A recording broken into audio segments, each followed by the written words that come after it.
Minecraft's villages. Sometimes they generate great, sometimes not so much, but what you do have the power to do is transform villages into what you want them to be.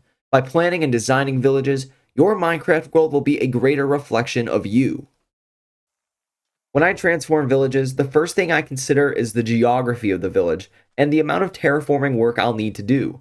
Even if a village is chunk errored, I'll still need to consider how to reconstruct the village to a proper form. But also, geography is the most important thing to consider first, because it helps you plan everything else you might do. Walls around a village or a port are things that will naturally vary depending on the terrain surrounding your village. Building off that, take the time to take a census and get an idea of the village scale and the occupations in it.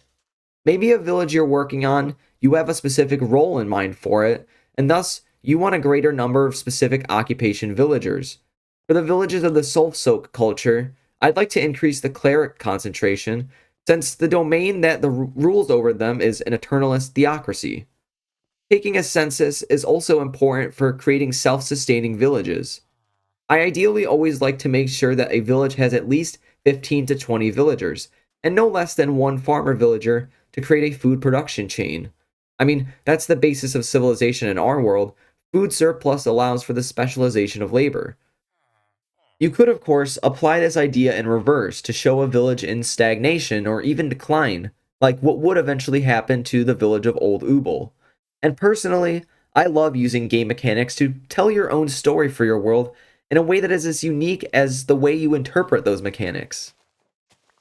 Now, with a plan in mind and an idea of what the village contains, we can start working on improving the village. If you have villages that are chunk errored to some degree, I always start by eliminating or correcting those egregious chunk errors so I can start with a clean base to work with, and I always include terraforming in this step. You're going to want pathways and stairs to easily navigate the village, so why don't you also include this in your terrain manipulation step?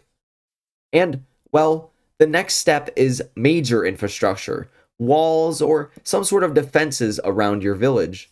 This could be for looks, but for me, it's also to keep you and your villagers safe. And if you also light up the village with torches, you'll be able to walk at night and day while also testing the effectiveness of your walls. For the other structures you'll build in the village, consider a cohesive cultural theme. Maybe you love terracotta and it's close by to the village, so you incorporate it as a distinct build style that clearly tells everyone this village was transformed by someone. I also like a mix of generic village structures that you can find blueprints for on the wiki. It makes it easy to expand a village if you want to, but if you can't decide on a custom cultural style.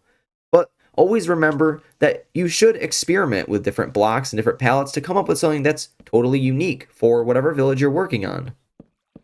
And as a brief aside, if you're looking to make custom villages in jungle or swamp biomes, consider stylistic choices that make sense for the region. Stilted houses stay out of the marshy ground, and in the jungle, structures with airflow provide natural cooling in a hot, humid environment. With your villages improved and bustling, consider ornaments around them. They don't have to be crazy.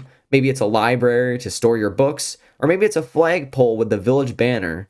Or maybe it's just carved glyphs in stone that show the history of this village. There's a huge variety of different structures that you can pull from and build to make a village even more unique. I hope with everything we've covered, you'll now have the tools to transform any village across your Minecraft world, so thanks for watching, and I'll see you soon, Arus.